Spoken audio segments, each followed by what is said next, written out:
folks, welcome to the Dice Tower. I'm Sam. I'm JT. And this is a list that we have, a series that we have started last week, and it's called the Bottom 5 here on the Dice Tower. And it's not a negative list. We just want to keep reiterating that. We're not trying to be negative people or anything like that.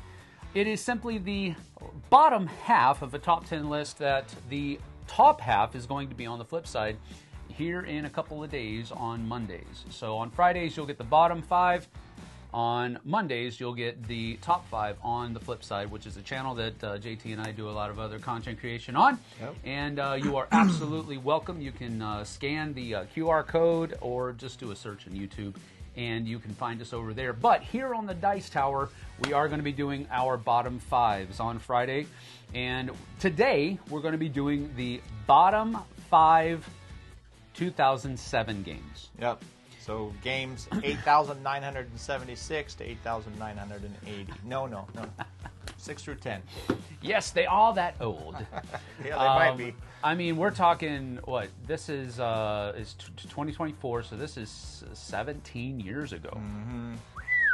I have got 3 kids in my house that were born then or later than that. Yeah. Wow. So these are games that have stood the test of time, if we really want to kind of go that route. Sure. At least in our opinion, right? So that's what we're doing. Top 10 games all together, but this is the bottom 5, numbers 10 through 6. Let's hit it. My number 10 is a game that it has the coolest find award for a purchase. Okay. I found this game in a brand new Toys R Us when I was living in Korea. Oh, nice. And what do they call it in Korea? It was Tide of Iron. Come on. There's a big old coffin box. You got me to say it before I wanted to. Tide of Iron, that's the game. Anyway, here's the thing. I went into to Toys R Us. We were just checking it out because it was the first Toys R Us that they had built in Korea. So we went into Toys R Us. We were looking around. They had a whole table of board games that were busted boxes. Oh, really? Ding and dent table, basically. Wow. And the Tide of Iron box that I bought took the brunt of the dings and the dents. Wow. Let me just tell you. But I opened it up, looked on the inside, and everything was there. Mm-hmm. They were selling it for $8. Nice. 8,000 won, which was actually less than $8. But so I picked it up. Really enjoyed this game for quite some time. But one of the problems with the game was that you had these bases in which you actually got to construct your squads. Mm-hmm. And you had to put them into little peg holes. And some of those little pegs broke off. Yep. And over time. And it just got too fiddly, and that's why I had to get rid of it. But the card play, the World War II theme, all of that kind of stuff, for a long time, it was a very close second to Memoir 44 for me. Oh, wow. For a very long time. But it still never eclipsed Memoir 44. But this one was a very fun game. And it has a really cool nostalgic story for it as well. So that's my number 10, Tide of Iron. Nice. I have a small caveat here because back then I was not playing Euro games, and so there are several Euro games in 2007 that I wish I've played, but I haven't played them yet. Mm-hmm. And others that I have picked up along the way and been able to play. But so there are games that are on the list that everybody would be like, oh yeah, he would like that, but I haven't played it yet. So it just is what it is. But my number 10 is somewhat of a Euro game from Stefan Feld. Oh, boy. and Ravensburger called Notre Dame. Notre Dame is an interesting game, too. I.e., beware the rats. Well, maybe. But it's pretty cool because the board itself is a modular board, which is pretty early on for modular boards. And it changes up. It almost has that Spirit Island kind of configuration changing when you do it. But your influential family was in Paris at the time. It's been a long time since I played this, so forgive me if I get some of the rules wrong. But you're an influential family in Paris, and it's an area control game. You're trying to control these districts, and it all happens in card play. There's a closed drafting system where you have cards in your hand. You're going to pick one, and then you're going to pass them around, and then you're going to do 2 actions out of your hand, and then there's going to be 3 people. I can't remember what they call them, but there's going to be 3 people on there, and then you get to use one of those person's actions as well on your turn. I think this happens in 3 ages or 3 eras, but it's an area control game. Very thinky, really cool board. And if the rats get you, you're done. Rats, nom nom nom. Yeah. Tom hated this game. Yeah? Because of the rats. Why? He didn't like that mechanism. Don't like rats? No, he just didn't like that mechanism. I think he played it a few times and he just got wrecked by the rats, a couple of them, and he just didn't like that mechanism very well. But I mean, it's Stefan Feld. We're not decrying him at all. He's one of the OGs. Years and years and years. Yeah. You look at 2007 making stuff like that, Absolutely. and all the way to now, just continuing on. So we're not decrying Stefan Feld at all. But nope. I have played that game. It's back when I was into much different games. Yeah, and I was actually into then. much different games back then too. Yeah. So this is one that I got to play a few years later. But and that reminds me, I got to go back Nassau. Before. I got a couple That's more right, days, you but do. I did go look at it the other day. I just didn't back it. All right, cool. Yeah, anyways. that did pop up. Yep, it did. A couple I saw days it. ago. My number 10, Notre Dame. All right, my number 9 is another World War II themed game, but this one is one that you don't normally think about when you think about World War II, unless, of course, you had somebody that has told you stories about it, but it is the air war over Britain, and this is called A Duel in the Dark. This is a neat little game where there is hidden movement, and you're trying to, one player takes the Luftwaffe, and they're trying to do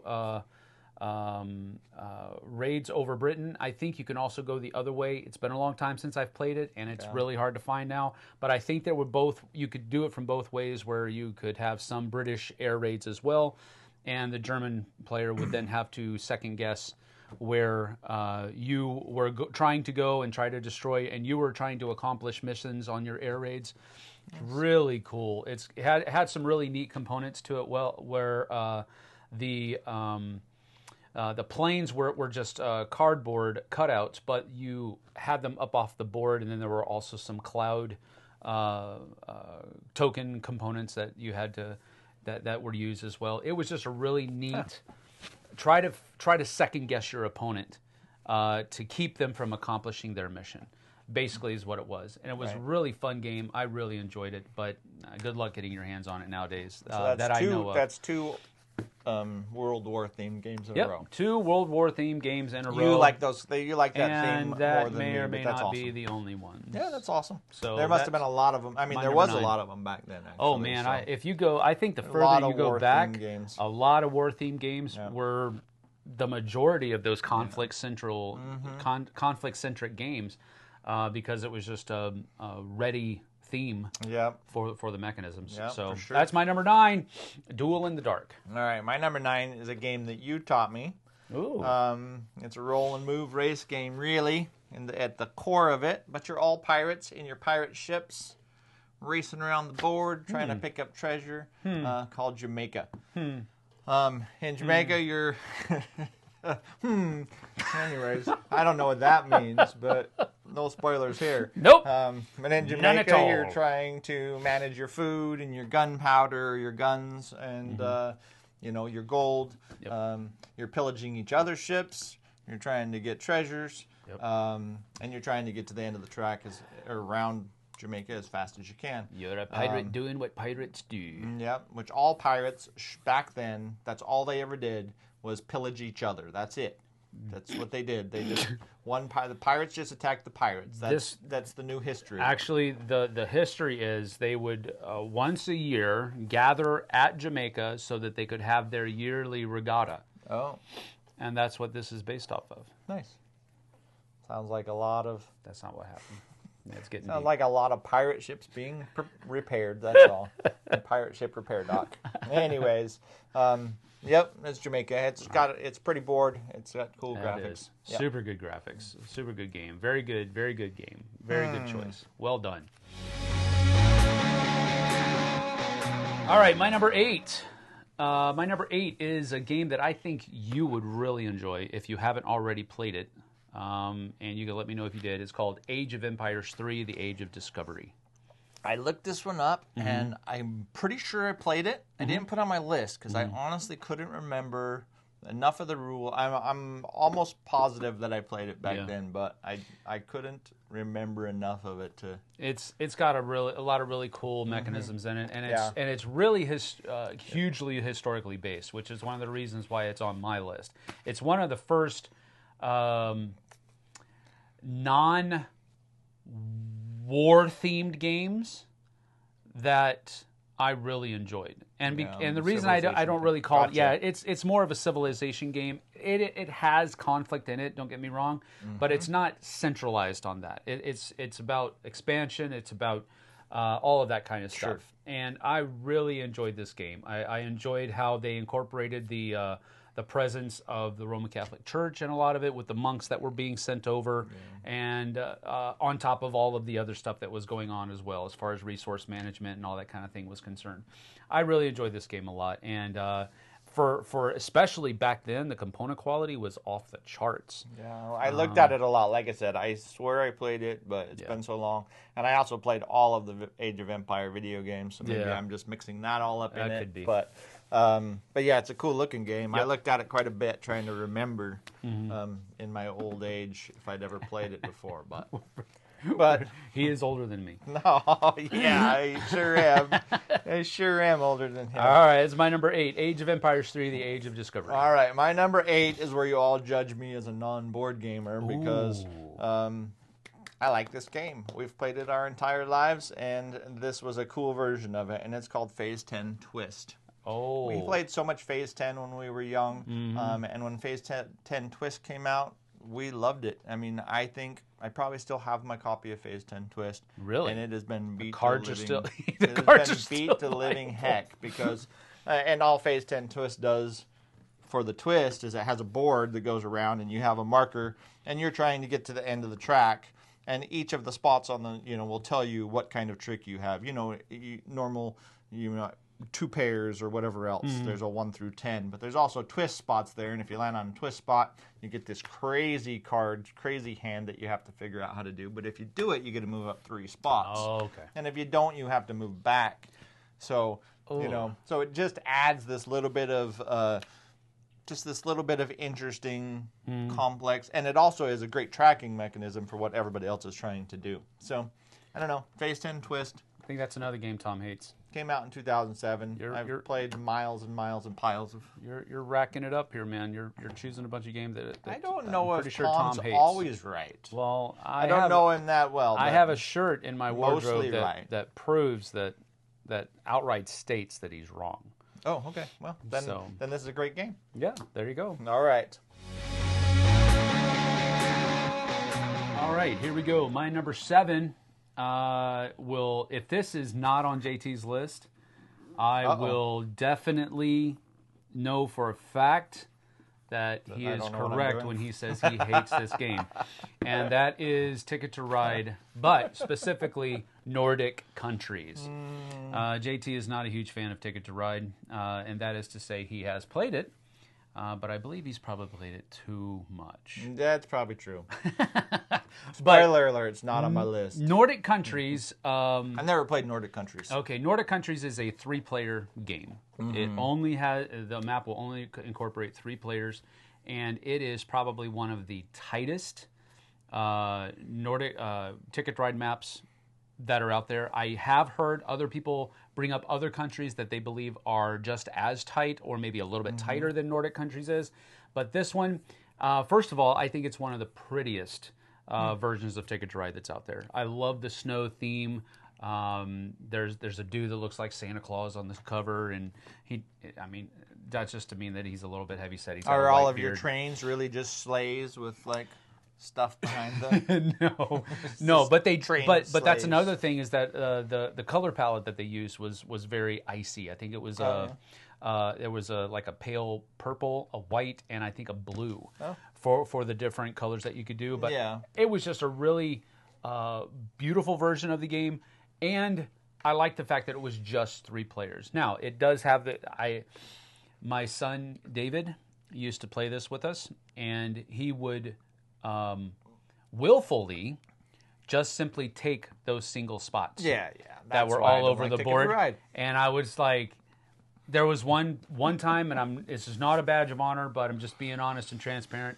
I threw my cards, and it wiped the board. Oh, I thought that was the end of that game. No, absolutely not. Badge of honor. I give you a badge of honor. No, not badge of honor. Don't take my spot. Jiminy Christmas. No. All right. For all you Dice Tower people out there, Ticket to Ride will never be in one of my top anything lists. Yeah, it probably won't be. He does not like that. It might be in my bottom. I'm really my no, bottom we're not five doing that list. kind of a bottom 5. Just we won't. That's my number 7, Ticket to Ride, Nordic Countries. Great game. My number 7 is kind of a cheat, and I apologize for that. But we liked this game so much that when the deluxe version came out, we really loved it. And that is Bang the Bullet. Came out in 2007. Oh, okay.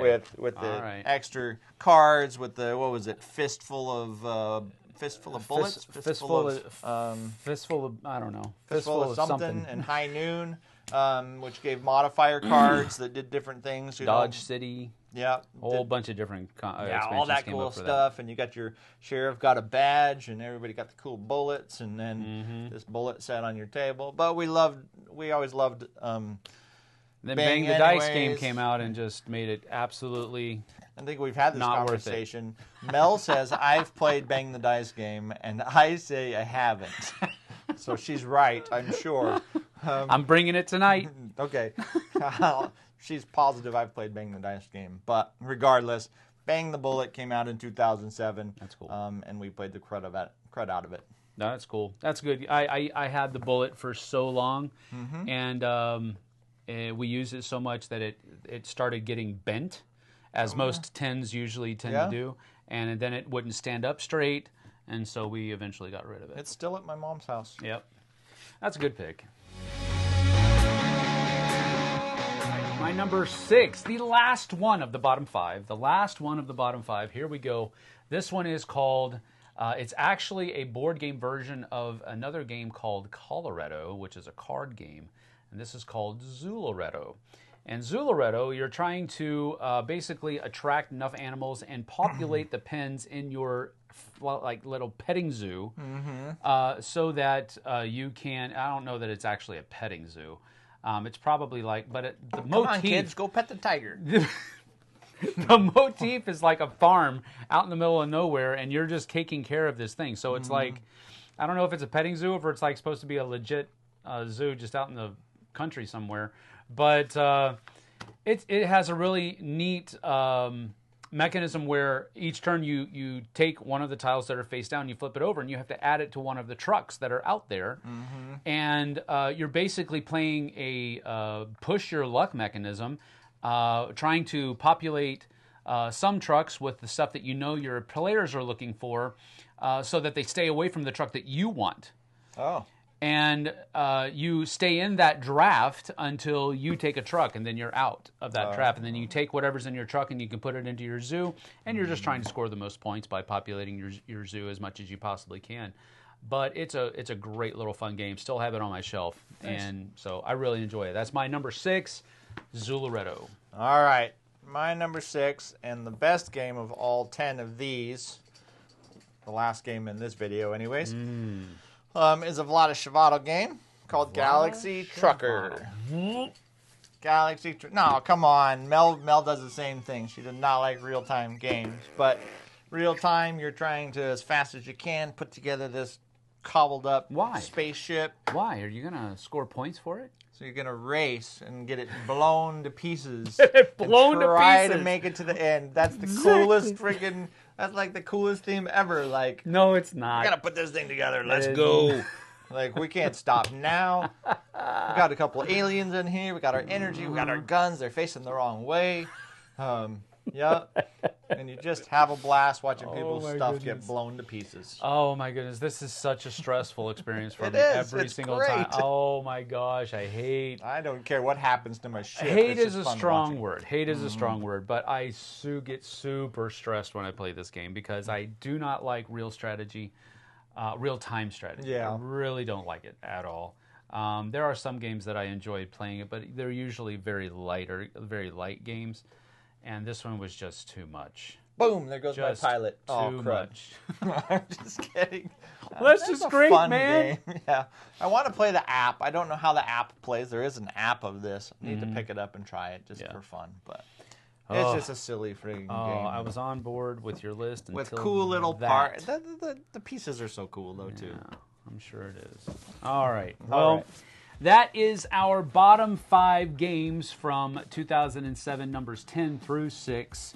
Thank you for joining us here on the Dice Tower. We appreciate it. And I know the guys and gals at the Dice Tower appreciate it as well. So if you're interested in the top 5 games from 2007, from us, Yep. head on over to the Flipside of board games. That's where JT and I usually do content creation. And that top 5 games of 2007 will be coming up on Monday at about noon Eastern time. So You say that like they're going to watch this video right when it comes out and then set their watch for Monday. You never know. All right. I'm just letting you be prepared. Monday. All right. Monday at about noon Eastern Standard Time. I know you'll be waiting with bated breath over on the Flip Side. We'll see you there. Thanks for joining us.